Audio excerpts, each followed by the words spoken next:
Hi, this is Chef John Tezar from Top Chef and Knife in Dallas, Texas. You're listening to the Coarse Grind podcast with Shawn Rosler.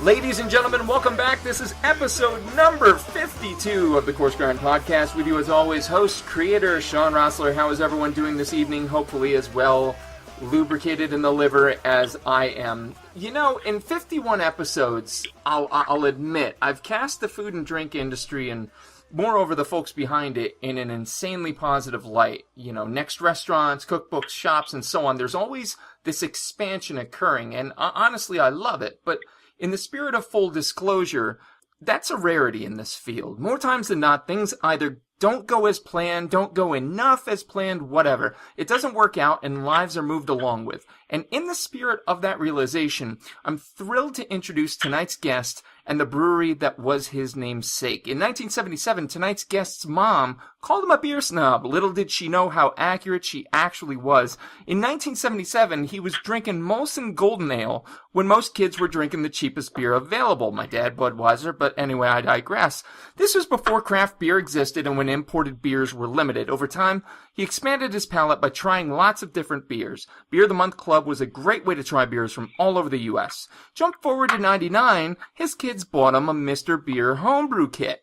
This is when BOAKS was really started. Instantly hooked, our guest began brewing 2 gallons of beer, which quickly expanded to 5, then 10, 20, and 30. After a few years, he moved to brewing all-grain batches, and in 2002, Monster Mash became BOAKS Brewery's first award winner, a first place at a local beer festival. Several more events produced us several more awards. In 2005, Monster Mash won Best in Show at the New Jersey State Fair. 8 years of home brewing, and many awards later convinced him that he should share his beer with a greater audience. And while it's no longer a thing, I've gone to great lengths to stockpile this very beer. I've gone so far to do that because they're that goddamn good, and you know I like my beer. And as I'm definitely sad to see it go, I'm excited to have him here to tell the type of story that we don't often hear on this show and find out more about the brilliance behind, truly in my opinion, one of the best beers I've ever drank in my life. So without further ado, ladies and gentlemen, everyone in between, my guest this evening, the owner and the name behind one of my favorite breweries and beers of all time, Mr. Brian Boak. Brian, how are we doing this evening, sir? I am well, and I'm sitting here drinking a BOAKS Two Blind Monks right now. Get 'em while you can, as they say. Yes. Two Blind Monks, fantastic. BW, I was telling you before, BW's, honestly, that's the gold medal standard for me. That's so glad unique. You love it. You know, do you know what BW stands for? Double BW stands for? I've read the label and I forget, and you're going to tell me, and I'm going to feel silly for not remembering. Double BW stands for the short version of Brian's Belgian Wild Wheat. 2 B's, 2 W's, double BW. I love it. I love it. Every name has a story, except for Abby Brown. That's a unique story in itself. I love it, man. And Monster Mash was actually my introduction to BOAKS, and I will say it was a brutal introduction. That's a big girl. What was it, 10%, I think? That's a 10% 100 IBU Russian Imperial Stout. Holy shit. And I felt every IBU the next day, I'm not going to lie. Yeah. And it's called Monster Mash because when I homebrewed, it took me 50 pounds of grain to make a case and a half of beer, which is a monster mash of grain. Oh my God, you're not kidding. You're not kidding.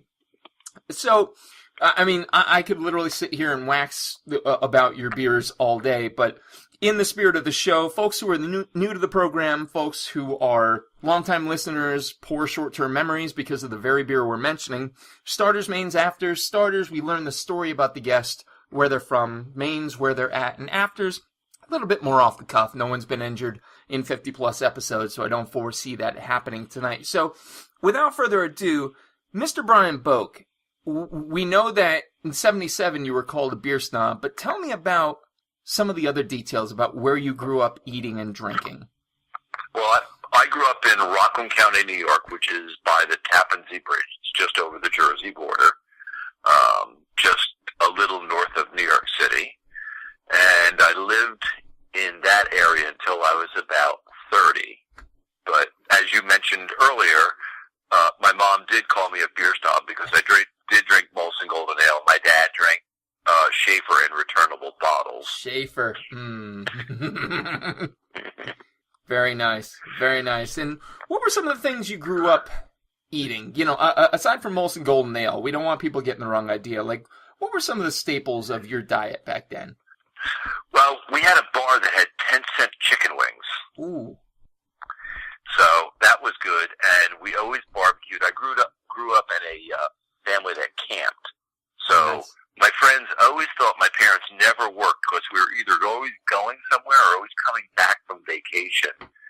One of the places we'd go is the Chesapeake Bay, and we'd go out in the bay, and we'd go get clams. We'd bring clam knives out with us, and we'd be eating clams like right out of the sand, just pop them open and eat them raw. You've never had like extremely fresh clams. That's like the absolute best. Beautiful. Beautiful. Yeah, my family and I, we just went up to Chatham, Massachusetts, and actually I had an oyster captain on as a guest, and he took us out on the boat and showed us. And I mean, you know, being from Pennsylvania, we're a little landlocked, unlike some of you folks, you know, who can just go out and rock that out. But since I've mastered my shucking skills, and it's definitely one of life's greatest pleasures. Yeah, and I have a big tailgate party nowadays. So we have I have tickets to Giants games, and I have about 75 of my closest friends that I tailgate with, and it's a big one-upmanship on food. So it's crazy enough that we've had the Rachel Ray show come out and film us. Oh, no way! Yeah. Oh, that's awesome. That's awesome. What are some of the things you make? I have several different things that I do. So I'll do the last game of the year. I make this stew where I start with 10 pounds of meat and 8 pounds of potatoes and a whole bunch of other things. Once a year, I'll do 2 10-pound pork shoulders, and I'll smoke them for 14 hours. Holy shit. For Thanksgiving game, I'll deep fry a 20-pound turkey. Mm-hmm. I'll smoke chicken wings, ribs. The beginning of the season, what I'll do is I'll go to Restaurant Depot and buy a bag of 100 clams, and we'll just throw them on the grill and have them pop open and do some melted butter and just like dunk them and eat them. Beautiful. So. Beautiful. Yeah, it all sounds good to me. And, you know, it's so funny. You find such a parallel between guys / folks who do good beer and good food. There's almost never we pick up McDonald's on the way there and we just eat that. There's always a pairing. And I imagine that's been a long-standing skill of yours. Well, you got to realize that cooking and making beer are very, very similar because it's a process. You learn how to tweak it. And so if you like one, you probably like the other. Yeah. So not everybody that cooks makes beer, but everybody that makes beer probably cooks. Yeah, and I was super hesitant to even bring it up, but I do the 5 gallons a year. My wife gets me a brew kit every Christmas, and I've been doing it since '07, I think, and like every year it gets a little better. But you know, like I'm sure you know, many like me, many very casual brewers, not ones who have made the vault like you did. You know, food is such a like springboard from it. There's always a food that I eat and I'm like, wait, that could be a beer. And it's an easy jump to make when you're only looking at a 5-gallon bucket. I can't imagine the, you know, the weight of mass production. 1,000 gallons. Well, yes. When I brew at home, I brew 20 gallons at a time. Wow. I have a 31-gallon stainless steel conical fermenter with an insulated cold box to ferment at temperature when I brew at home. I'm going to pretend like I followed every single bit of that. Folks who brew, who are listening, just nod along with me, please. I think I might know. I might know what that is. So that's just, it all sounds amazing, but let me ask, so you made Monster Mash and, you started with the, Mr. Brew kit, but like, where did you start to draw your inspiration from when you started making these? And I'm going to keep fanboying, Brian, so I apologize in advance. These amazing beers. Well, I basically created beers for me to drink. So, like, Two Blind Monks is a Belgian double, but most Belgian doubles have some sweetness to it. And mine is drier, yes. A lot drier than most Belgian doubles, which I feel makes it easier to drink. Some of the sweet ones, because of the residual sweetness of the Belgian candy sugar and all that, they're just, you can have one, but you can't have three. They don't fall into a good, session me, feel. I like to have three or maybe four or whatever. But right. and I'm not an IPA fan. I've never made an IPA. There was a running joke of people, when are you going to make an IPA? Beer 22 is going to be an IPA. Right. And like, why beer 22? I figure after 21 beers, I'll give up. I'll make you an IPA. So we never got to beer 22. No. And honestly, you know what? I was huge on hops in the early aughts, like 2000, 2005. And I just had enough. I couldn't do it. And now, there's hops in everything. There's hops and hops and hops. I can't do it anymore. I don't know if my palate got tired of it or what. Yeah, lots of people love hops. I can drink an IPA, I can drink a double IPA, but I can't drink IPAs all night. It's not my style. Yeah, they're not session worthy. I guess session is the term when you can drink more than yes. 8, more than 10. It's called you need to go to a meeting, but yeah. Well, that or you're drinking those light things that they call beer that are not really beer. Beer colored water. Yeah, beer colored water. Exactly.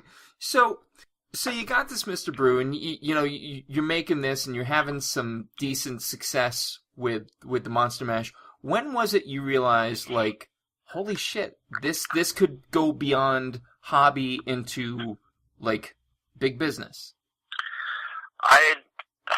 After about 5 or 6 years of home brewing and people really liking the beers, and I was like, this would be fun to have a beer company. Yeah. So it took me, from once I made that decision and got the paperwork, it still took me probably about 2 years to formalize it, because I was going to start my own brewery, but then I looked at it and it was like $1 million to start a brewery, because laws were different back then than they are now. Right. Back then, there was no financial incentive to have a brewery, because you really couldn't sell any beer from the brewery. You had to sell it to a liquor store or a bar or something like that. So you couldn't sell it direct. Like nowadays, these people are starting breweries and they're basically having a bar. Right. As soon as that they happens make to it. brew its own beer. Yep. So there was no revenue center in owning a brewery. So just as an aside to shit on my home state for a minute, I'm sure starting out, and you know where I'm going with this, with Pennsylvania.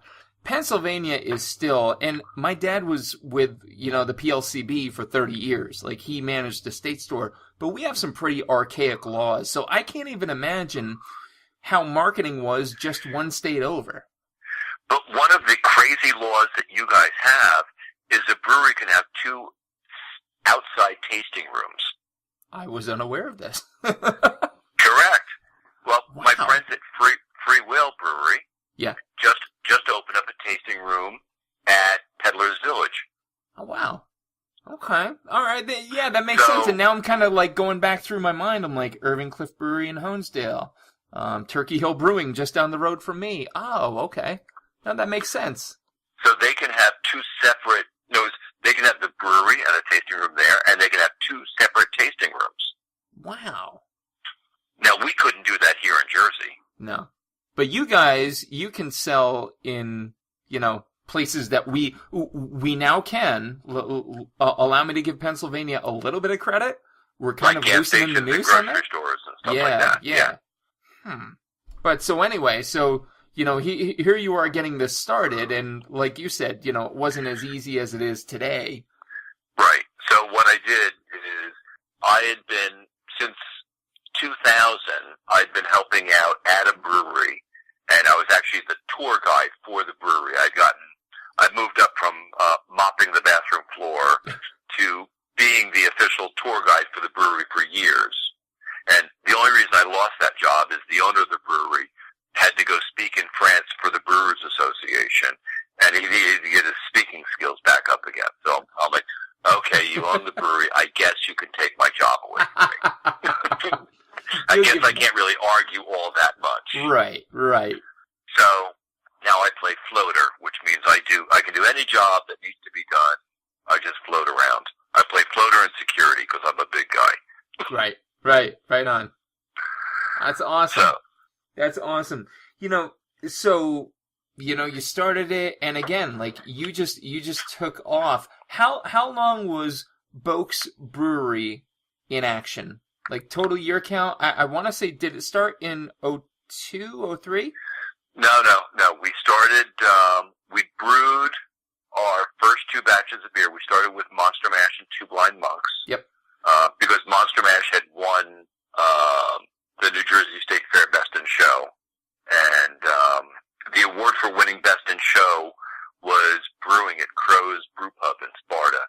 Oh, and wow. I almost didn't enter the competition because I was getting ready to go commercial. And I knew the award was brewing at Crow's. And I'm like, well, I don't want to release my recipe if I'm going to go commercial. And one of my friends said, I'll take the bottles up. Don't worry about it. I'm like, okay, as long as I don't win Best in Show, I'm okay. It's like, so he calls me. He says, you won Best in Show. I'm like, you're breaking my balls. He says, no. He says, come on. And so we drove up there, and because I didn't go up for the judging part. Something else was going on that day. Right. But I won Best in Show for Monster Mash, which was pretty cool. And it took us almost a year to brew the beer. And we actually brewed Monster Mash on Halloween, and we released it in January. Oh my God. So it aged well, and now Crow's Brew Pub is not big. It's not a big place. Right. And Sparta is the middle of nowhere still. It's up in northwest New Jersey. Okay. So, I basically invited a whole bunch of people that I knew, and I got the owner of Ale Street News, Tony Forder, to go up, and I probably brought 40 or 50 people to the bar, which is like, I think it holds 60. Holy shit. Well done. It probably holds more than that, but I brought a huge contingent of people Very well done. to this very small bar to basically pack it. And then, like I said, we brewed it in 2007 and sold my first bottle of beer in 2008. We had our first event at Andy's Corner Bar in Bogota, which is a great craft beer bar. Nice. So it's George knows all about beer. He's been in beer since the beginning. Wow. And there you were. So it was 08. And yep. February 1st of 08, I was licensed. I was licensed in December, but by the time you register your prices and everything, right. February was the first time I could sell. So the very beginning of February, we had our event. Man, and we got a big write-up in Ale Street News from when we brewed the beer at Crow's, and then we had another write-up because of the opening event, and then I went from there, and I was a true one-man show. That's I had a full-time job, and nights and weekends and whatever, I would hawk beer everywhere. Yeah. And we eventually became available in all of New Jersey and Pennsylvania. We reached as far as State College at one point. Then we pulled back a little bit. Wow. Yeah, because State College was probably draining you dry the way that they drink out there. So. Yeah.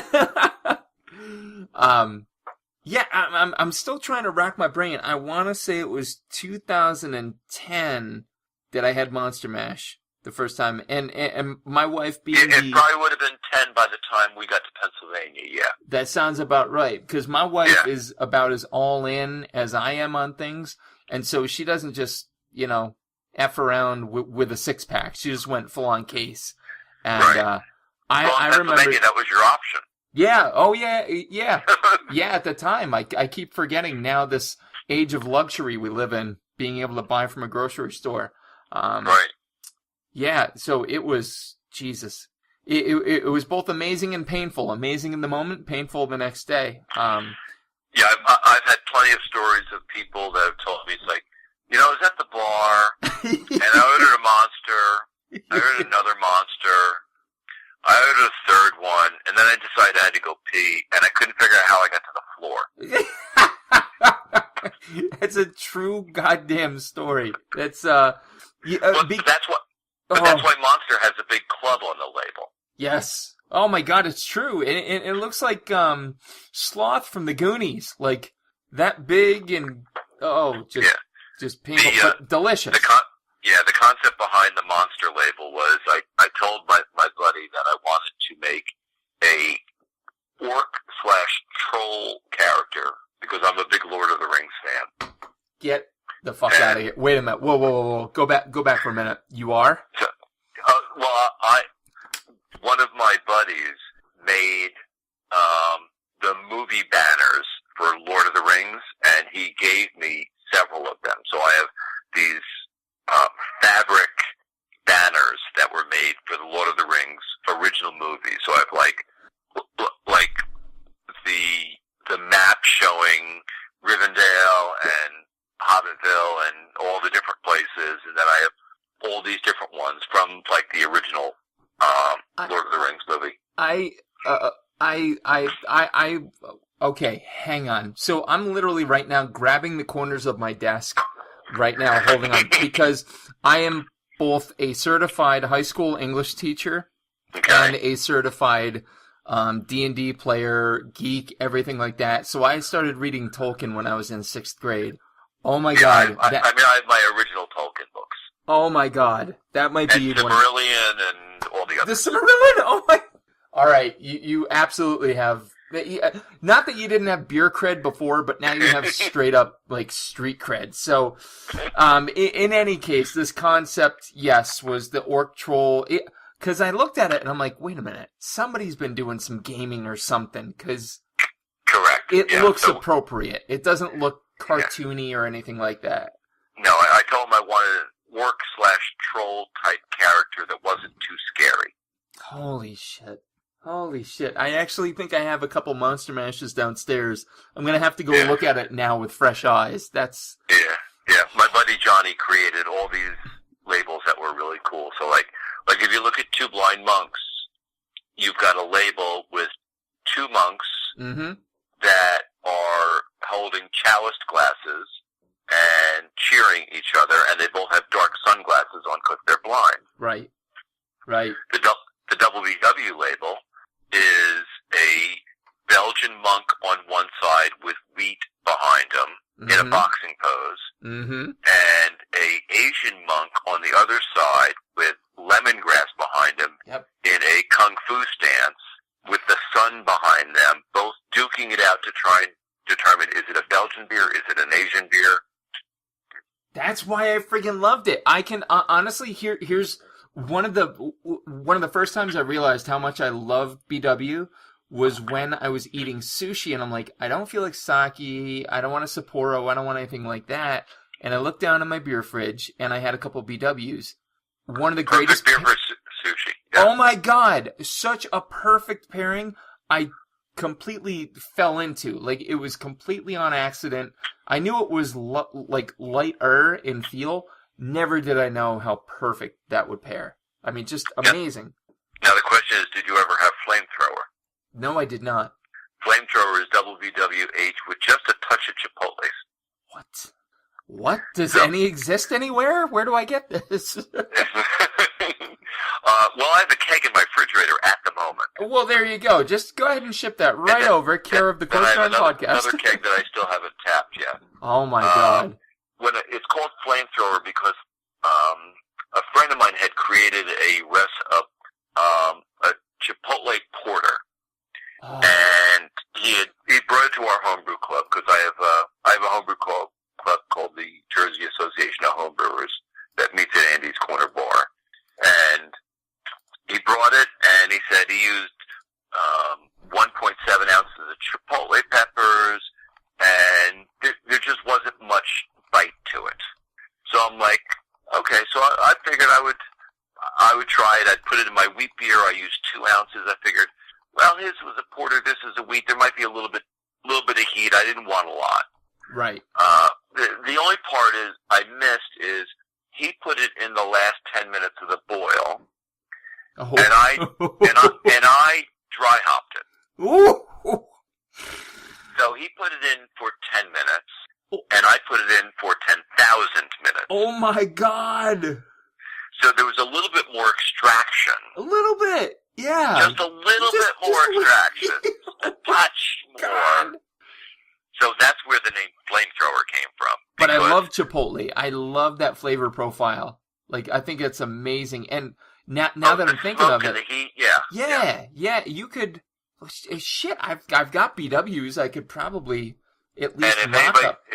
If anybody doesn't know what a Chipotle is, it's basically a smoked jalapeno. Yep, smoked jalapeno. When you buy them canned, a little bit of adobo sauce in the mix, but correct. You know. But these are dry, and if you go to like if you have a Whole Foods out there, or what's the good grocery store that you have out there? Well, it was Wegmans, but Wegmans, yeah. So Wegmans probably has dry Chipotles in the vegetable aisle. That's where you get them. Little packet, like 2 ounces. But Chili's and beer. I had to dilute them 6 to 1 to get it to a drinkable. 6 to 1 is the ratio. Yeah, Chili's in general in beer, like, people are so afraid of, because I think we still think that only a sweet ingredient can go into beer. Like, right. That not the case. Not the case. And, have it with some good straight up Mexican food. I think Rogue did one back in the day. I have one of the bottles saved because I bottle into it, and remarkable. Free Will does one also, but theirs is most of them are just, pardon me, unfucking drinkable. Oh no! I agree. Because I've had some that, like, I like the overall vibe of them, but then you try them and it's like, oh, this is pepper with a beer. Like, it's not correct beer balanced. No, mine was, you take a sip, you taste that warming of the heat, you taste the smoke, but it's like the essence of heat and the essence of smoke, and then when you swallow it, it goes away. And then you take another sip, and you taste it, and you swallow it, and it goes away. It doesn't build. Like, okay, like, there's a beer called Ghostface Killer. Yes. Which has 7 different peppers, including ghost peppers. Right. And I shared one bottle with one 12-ounce bottle with 20 people. Yep. And some of them couldn't finish what I gave them. Yep. Beer shouldn't be a circus trick. Like, no. I get it. You can pack that, just because you can fit into that mini dress, maybe you shouldn't. Like, right. There's a fine line between can and should. Right. I actually learned this the hard way. I did an Irish stout, traditional PVC bucket, system that I have, and I wanted to add dark chocolate to it because my wife loves dark chocolate. And I love my wife. I'm like, what a great tribute this would be. What I did not plan on was how much, because I'm like, well, I can fit at least this in. It came out so alkaline that it took a good 9 months to a year for it to calm down enough to be drinkable. Like, it was so, like, and I learned the hard way. I'm like, you can't fit, just because you can doesn't mean you should. Right, yeah. And chocolate's hard to work with because the oil's in chocolate, too. Yep, for sure. So, oh my God, I'm still trying to get my head around the Lord of the Rings thing. I'm still recovering. When you look back at the catalog, that you had that you have? You're still brewing. You're just doing it for fun now. Right. When you look at that catalog, it's kind of like naming a favorite kid. You know, I can do it. It just depends on the day. I don't know about you. But I have 3, by the way. And I agree with that. Was there a favorite? Did you have a favorite? Well, you have to put me in a time and a place and a situation. So, like, if I just finished cutting my lawn and it's summertime, WEW is perfect. If I'm going to have a steak, Two Blind Monks is perfect. Mm-hmm. If I'm done with dinner and I just want to relax, or I'm sitting outside having a cigar on a nice evening, Monster is perfect. Mm-hmm. Or if I want something different, I made a crazy beer called Wooden Beanie. Now, Wooden Beanie was either Abbey Brown, my 7% Belgian brown ale, or Two Blind Monks, aged with Jack Daniel's barrels and Madagascar vanilla beans. I was reading about that just before we started talking. I was running through your bio and I saw that and I'm like, whoa, wait a minute, what is that? Oh, wow. People absolutely loved it. And then very few times I made a beer called Blunderbore. Now Blunderbore, most people don't know, is the name of the giant in Jack and the Beanstalk. Yes. Oh my God. So Blunderbore was basically Monster Mash aged with Jack Daniel's barrels and Madagascar vanilla beans. So you've got the name fits exactly the beer because it's Monster Mash, giant, aged in Jack Daniel's barrels and Madagascar vanilla beans. So Jack and the Beanstalk. Oh my God. I told you every beer has a story behind its name. What? I want BOAKS to still be a thing, please. Damn it, we're just talking now. This sucks. Wow. I can't believe that. That's awesome. It was a great name for a beer. It was like, oh, this is perfect. It just couldn't have fit any better. Oh my God, you're not kidding. You're not kidding. So that would be your favorite. Now let me ask, was there one that you'd like to forget? No, all the beers that I made were all my homebrew recipes. So they're all beers that I had made for years. And except Wooden Beanie. Basically, Wooden Beanie was made because of a problem. So we had brewed a batch of Abbey Brown, mm-hmm. and we had kegged it. And then it was not bottled at all, it was just kegged. So then we sent it out to market, and all the bars came back. The kegs were foamy. It doesn't matter what pressure we pour it at, doesn't matter how cold we make it. All the kegs are foaming. So I says, fine, I'll take all the kegs back. It's like, you can't pour it, you're not buying it. Right. Okay. Right. So I took all the kegs back. So I had, 30 kegs of beer. And I'm like, what am I going to do with this? So I tried to, what you call burp them. Yeah. So basically you put a keg fitting on them that's sealed, and you hit them with a rubber mallet, and you release you pull the pin to release the CO2. Mm-hmm. And you do that. But I just couldn't release enough. So I sat on the kegs for a year trying to figure out what to do with them, because it's a 7% beer. It's not going to go bad. Right. Nothing's going to happen to it. It'll age fine, but I'll figure out what to do with it. So I'm like, if I get a couple of Jack Daniel's barrels, I can put it in there, and just by putting it in there, that gets rid of all the carbonation to begin with, because it's going to sit in there. Right. But if I age it with some vanilla beans, okay, so I'll come out with a new beer. So that's how Wooden Beanie was created. Oh my God. So Wooden Beanie was actually born from a mistake. We basically kegged the beer too early. When it went into, to stop fermenting, we put it in kegs that rised the yeast, and it started fermenting again for a little bit more. And that's why they were overcarbonated. But I mean, isn't that the case? It's never like, it's always the borderline mistakes that yield the best results. Oh yeah. You have to realize you're dealing with a live item. Right. Right, and that's actually one of the things folks don't realize. Folks who are listening in the late 20 episodes, and who came to the live 50th, by the way, Natalie Lynn, the owner of Natalie's Craft Kombucha. There's a reason why I had a kombucha maker come on amidst some brewers, because it's the same business. It's a little different. It's a little different stuff. Yeah.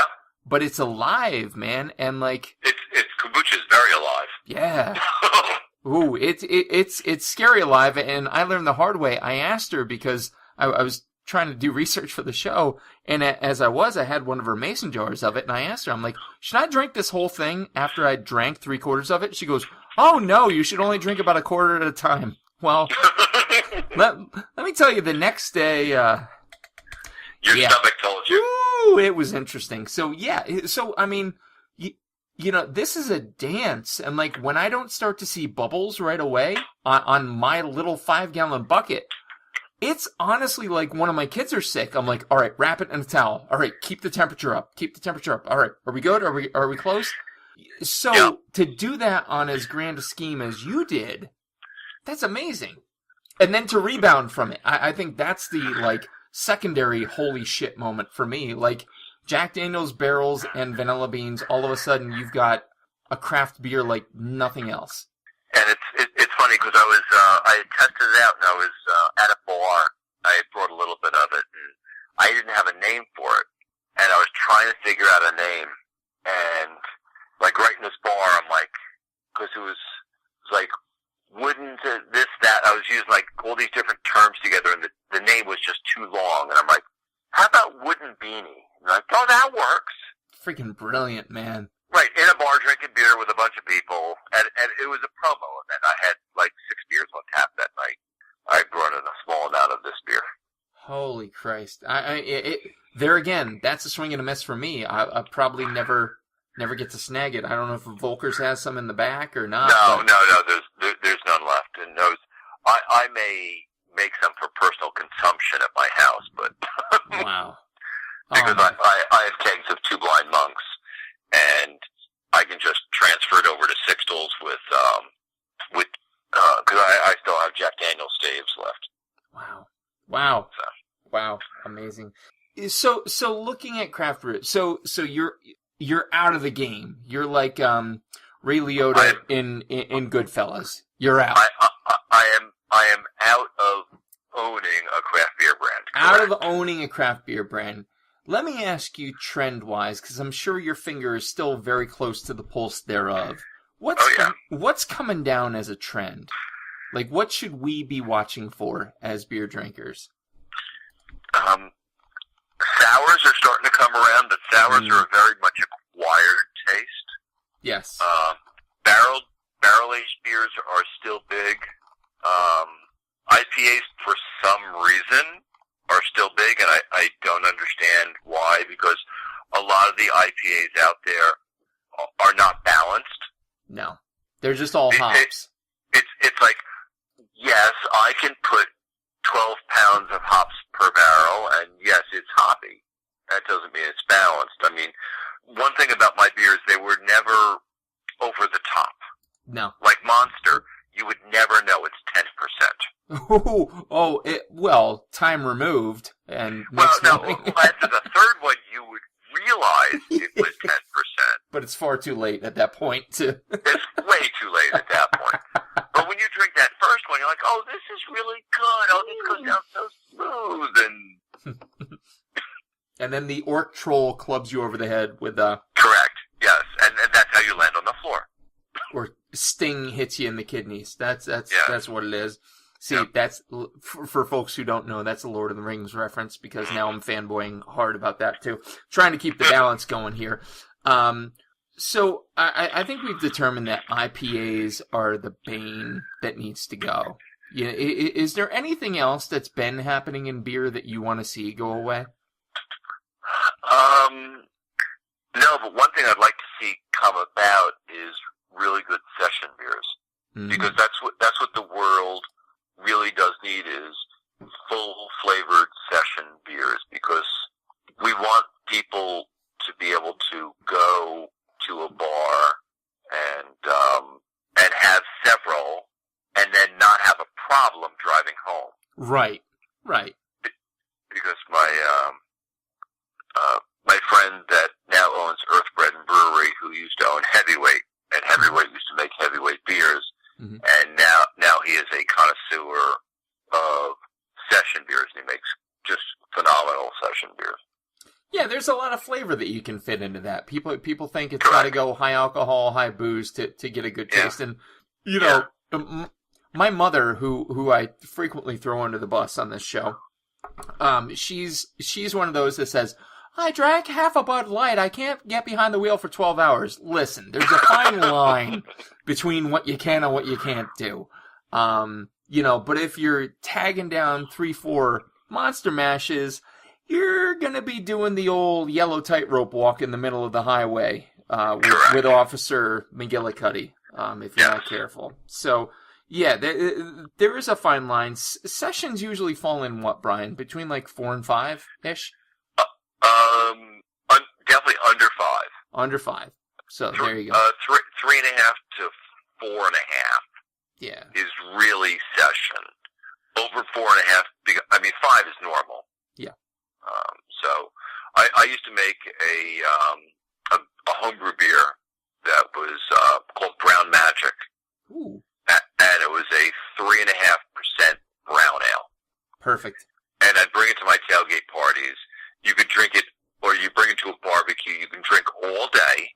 It's got lots of flavor to it because it's a brown ale. But you don't have to worry about driving home. You're still legal. Yep, absolutely. Because at 3.5%, it takes so much to be on the wrong side. Right. Oh, exactly. You're either gonna... yes, you can be on the wrong side, but at 3.5%, it's better than, like, Two Blind Monks, which is 7. Right, yeah. You gotta be playing back-to-back games of Flip Cup or Beer Pong to make a 3.5 make you hurt that bad. So... Right. No, excellent. Yeah, I actually really like that idea of session beers being another big thing. So with all that beer stuff in the books, let's, BOAKS has come, BOAKS has gone. Now Brian Boak is doing his thing. But as we first started talking, you're doing something really cool that actually takes a little step back towards beer right now. And what is that you're doing? So right now, I went back into, I had taken a sabbatical from reality, which is the beer world, and reality is everything else.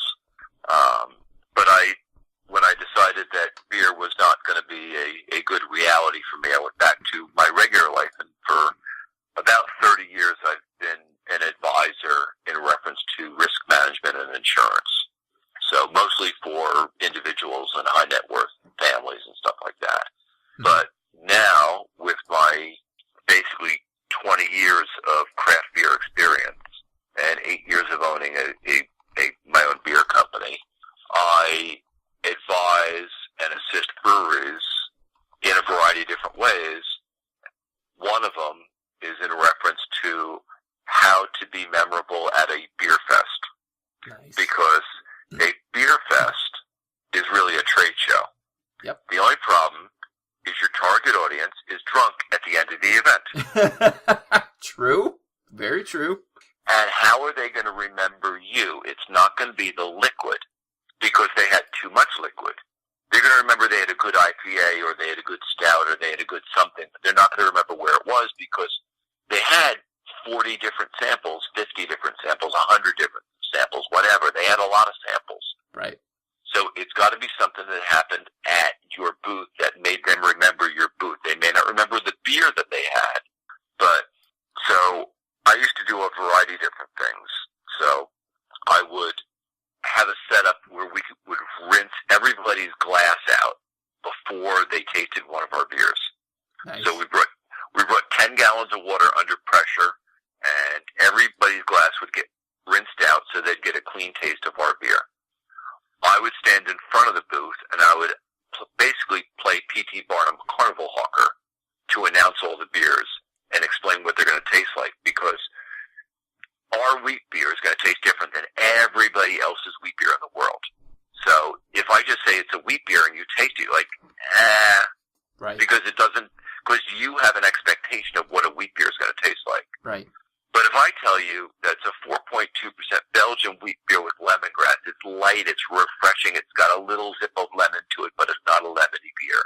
And then you taste it, and it's a light, refreshing beer that has a little bit of lemon, but not a lemony beer. Like, oh, this is good. Why? Because I set your expectation. Right, right. And the same can be said about any other beer that you make.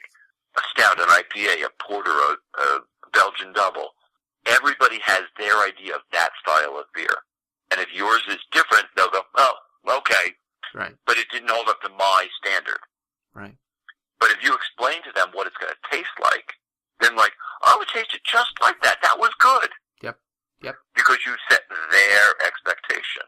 So I've created a whole list of different ways to help breweries. And basically I also advise and insure breweries on their risk management and also distilleries. So I was lucky enough to watch one of the guys I'm working with has a brewery called Caneland, or a distillery called Caneland Distillery out of Louisiana. Yep. And they just floated like 150 barrels of whiskey down the Mississippi River, and they were unloading them today. So I got to watch it a live feed on Facebook. It was so cool. That's amazing. That's got to be rewarding too, after putting in the time and the hours and the effort that you did for your own, to see other folks take off like that. Oh, I want everybody to succeed, and I want everybody to learn from what I learned, because I've done in excess of 100 beer festivals. So, and if you ask all the people that saw me do beer festivals, I basically put on a big show. Well, and it's funny. It's funny you mentioned that, because quite literally, host creator of a podcast who most people don't know from Adam, I go out to Volker's distributor in Danville, so there's a free plug. And yeah, and that was my central PA distributor, who's a great guy. Yeah. Well, I walk in, and your stuff is selling quick because it's done, it's over, and I grabbed 2 cases of BW, and the guy at the window says, hey, do you like BOAKS? I said, well, funny thing, and I try to cheap plug my show. I'm like, oh, I've got a podcast, blah blah blah blah blah. Brian Boak. You would have sworn to God George Clooney brewed this shit. I'm like, and instantly, like, 2 other guys come to the window. They're like, oh, Brian, we love Brian. I'm like, hey, I'm here too, guys. It's okay. But, I mean, so clearly your reputation preceded you as just being, and for all the media, I try to do my homework prior to a show. Like, you are it, man. We need more folks like you in beer. And I kind of feel like that's what you're getting to do now, without all the craziness of having your own brewery. Right. My goal is to help them. Yeah. My goal is to advise them. My goal is to teach them what the years in the business had taught me, so that they don't have to learn from scratch. In fact, I'm creating within the guides of the Garden State Brewers Guild, a brewers roundtable for breweries that are less than 5 years old. Oh, that's fabulous. That I'm going to get them together, and we're going to have our first meeting in April of small groups of similar sized breweries, like 5 to 8 brewery owners together that are of the same size. So say nano to like under 7 barrel, and then 7 to 15 barrel, and then above 15 barrel.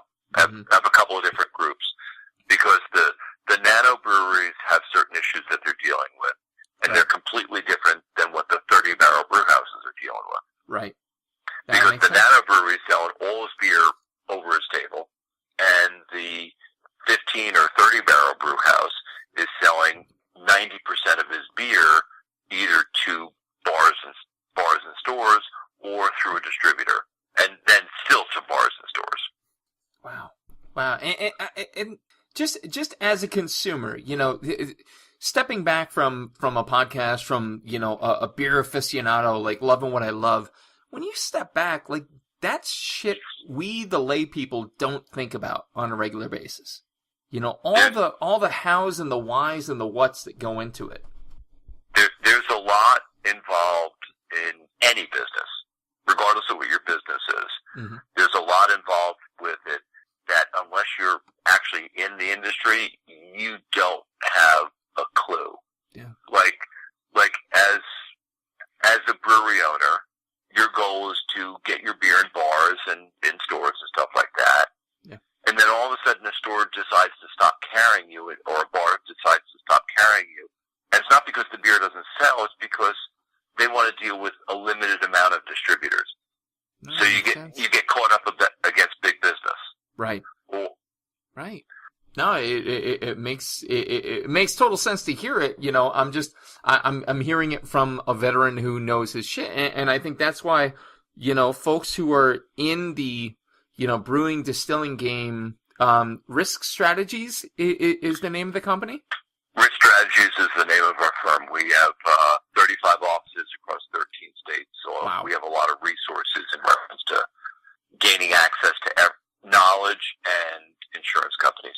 Wow. And I mean, you know, specifically, folks, you know, I know there's brewers and there's distillers and there's everything that listen, if you're looking, this is obviously the fountain of knowledge to come to. I mean, what better way to get your stuff on the right track than with somebody who knows, who's been there. Just incredible. So, but that's going good. Going back to that, you feel like you're back in the saddle? Oh, I'm definitely back in the saddle. I was just at the Great Beer Expo at the Meadowlands Expo Center, mm-hmm. and we had a booth there, and we talked to a lot of breweries there. And March 31st and April 1st, we'll be down at Atlantic City Beer Fest wandering around. We won't actually have a booth there, but that's fine because that allows me to just hang out more and BS with people. And from what I understand from the Volkers guys, that was your thing. That was your thing to be circulating. It's much easier for me to wander around and talk to people. That's one thing that doesn't scare me. I've been in sales for 35. Wow. Yeah, like 35 years. Actually, longer than that, because when I was in college, I was an ice cream man. Oh, there you go. That counts. That totally counts. Awesome. So I had an ice cream truck back then. All right. Yeah, so that's risk-strategies.com. You know, if you're in the business, if you're looking to get into it, definitely something to check out.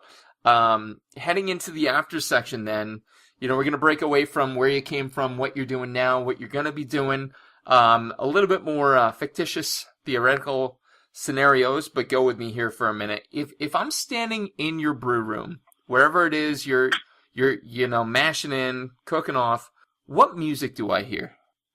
Classic rock and roll. Classic rock. Nice. You hear Floyd, Rush, Kansas, Boston. But you might hear some Frank Sinatra, some classical music. I've in my early days, I ran a stereo store, so I got to learn a very eclectic group of music. Yes. Like one of the albums that we would use, because this goes back like 82 to 85. Okay. We would actually use Michael Jackson's Thriller album to display speakers because of the dynamic range of the album. Okay, I get that. I mean, I would use the 1812 Overture because it has this. We had a digital version of it with a real cannon blast. Nice. So nice. So but I learned to appreciate most music. Okay. Yeah. And again, stereo sales. So, you know, that's yep. Trending. All right. Hypothetical situation. You're going to be stranded on a deserted island, and you can only bring 3 foods or food type items with you. That could include beverages. in your case, what would they be and why? Well, if I'm on a deserted island, it's probably hot. So I would definitely want to have a wheat beer of some type. Mm. Since I would probably be able to figure out a way to hook up a fishing pole, I don't need to bring any fish with me. But I would want to have a steak, because you got to have a steak when you're cooking on the beach. Amen. I like it. Yeah, I like it. And plenty of water so I don't get dehydrated. Beautiful. See, that's thinking. That is thinking right there. Beer, steak, water. You can survive on that for a while. I can catch my fish. So Yep. I got my fish part. Coconuts, palm fronds. You're in good shape there. Yeah. I like it. I like it a lot. Hey, have you had the chance to read anything from Melanie Denea? My Last Supper and the Next Course? No, I do not know her. So, super cool coffee table books, 2 of them, and they basically outline 50 notable chefs each, and they're all posed the same question. You're served notice, you're checking out tomorrow, you can have any Last Supper you want, and I find this question so awesome to pose to brewers, because the range of responses is amazing. So if you were served said notice, you were checking out tomorrow, you can have any Last Supper you wanted, what would it be? I want a 2-inch thick porterhouse, cooked medium rare. I want a colossal shrimp cocktail, and I want chicken wings, but the way I make them, not the way restaurants make them, which is I bake my chicken wings. I don't deep fry them. I do the same. Oh my God, that is a man after my own heart right there. Protein, protein, protein. And what would you pair it with? You got to give me that. Well, the steak would go with a Belgian double. Beautiful. Okay? I mean, it could be as simple as a Chimay or a Duval. It could be one of mine. But I'd rather it be one that I'd never had before and directly from Belgium. Love it. Okay? With the shrimp cocktail, an Allagash White would go wonderful. Oh, perfect.